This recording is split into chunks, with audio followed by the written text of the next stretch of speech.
പോരെ പോരെ.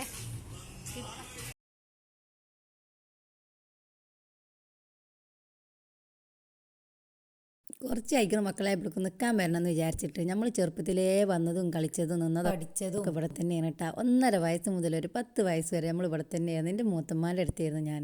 മൂത്തമ്മയും മൂത്താപ്പിയും പിന്നെ അതേ 4 മക്കളുണ്ട്. അബിക്കാക്കിയും 3 പെങ്ങന്മാരും കേട്ടോ. 3 പെങ്ങന്മാരും കല്യാണം കഴിച്ചെടുത്താണ്. അബിക്കാക്ക് അത്രയിലാണ് വീട്ടിലുള്ളത്. ഇപ്പോൾ ഭാര്യയും കുട്ടികളാണ്. പിന്നെ മൂത്തമ്മയും മൂത്താപ്പിയും വെച്ചിട്ട് ഇപ്പോൾ കുറച്ചായിട്ടാ.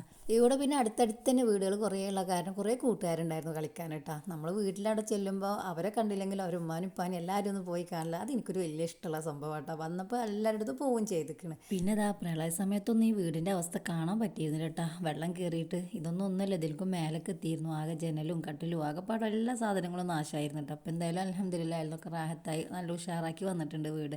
നമ്മളെന്തായാലും ഇനി അടുത്ത വീടുകളൊക്കെ ഒന്ന് പോവാനുള്ളതാണ്. കാൽച്ചായ കുടിച്ചിട്ടുണ്ടെന്നാൽ നമുക്ക് എല്ലാവരും ഒന്ന് കണ്ടിട്ട് വരാം.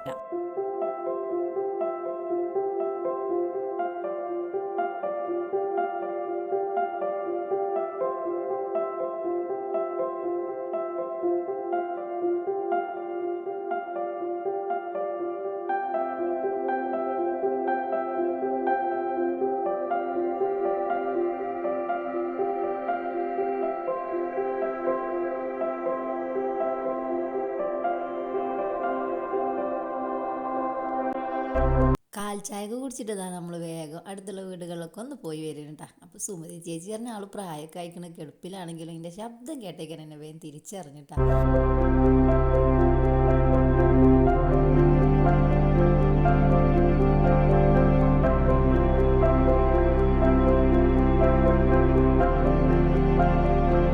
സംസാരമൊക്കെ കഴിഞ്ഞ് 2 വീടുകളൊക്കെ കയറി ഇറങ്ങിയപ്പോൾ ചാടിക്കാൻ വേണ്ടി വിളിച്ചിട്ട് വീട്ടിൽ നിന്ന്. അപ്പോൾ ചാടിക്കാൻ വേണ്ടി വന്നപ്പോൾ അതിൻ്റെ ജംഷിദാത്തി വന്നിട്ടുണ്ട് കേട്ടോ. മിന്നൂസിന് എന്തോ ക്യാമ്പ് ഉണ്ട് കാരണം AVS സ്കൂളിൽ. അപ്പോൾ അവിടെ ആക്കാൻ വേണ്ടി വന്നപ്പോൾ അവളും അങ്ങോട്ട് വന്നിട്ടുണ്ട്. അങ്ങനെ എല്ലാവരും കൂടി ഞങ്ങൾ നിന്ന് ചായ കുടിച്ചിട്ട് വരാം കേട്ടോ.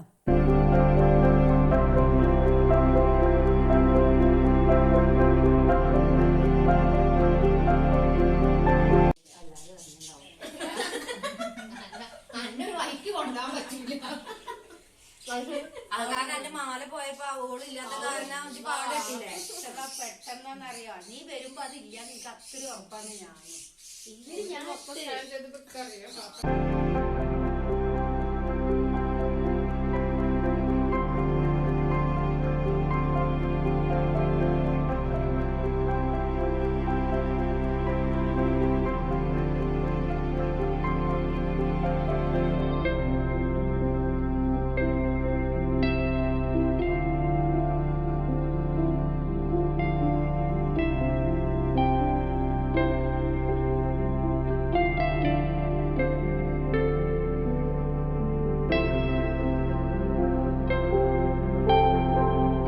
ചായ കൂടിയൊക്കെ കഴിഞ്ഞപ്പോൾ ഞങ്ങൾ ഇതാ ഒരു ചെറിയൊരു ഷോപ്പിങ്ങിന് പോകുക കേട്ടോ.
ഒന്നെടുത്തിട്ട് ആ പോരെ പോരെ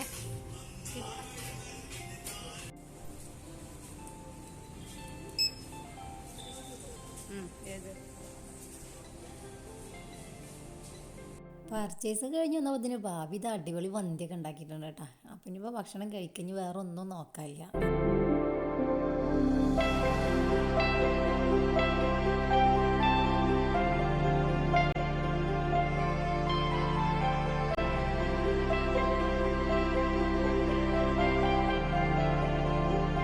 ഭാബിയ ചോറ് അടിപൊളിയാട്ടാ, നല്ല ടേസ്റ്റ്. വെറുതെ പറയുന്നില്ല, സത്യമായിട്ട് കണ്ട കണ്ട അങ്ങനെ ഞാൻ ചെയ്യുവാ.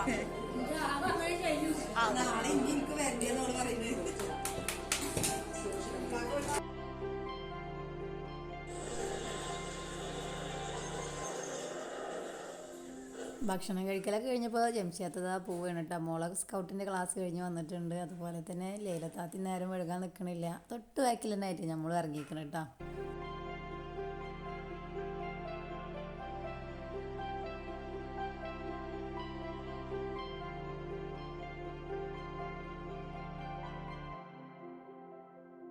ഗായ്സ് അങ്ങനെ നമ്മളെ ജാസ്മോള് പോവാണ്. നമ്മളെ ബ്ലോഗർ ബീപ്പാത്തു നമ്മളെ സ്ഥലം വിട്ട് പോകുന്നു. ഇനിയിപ്പോ 26-ാം തീയതി കാണാന്നൊക്കെയാണ് പറയണത്. ഗായ്സ് വളരെ നിരാശയോടെ സങ്കടമൊക്കെ വരുന്നു.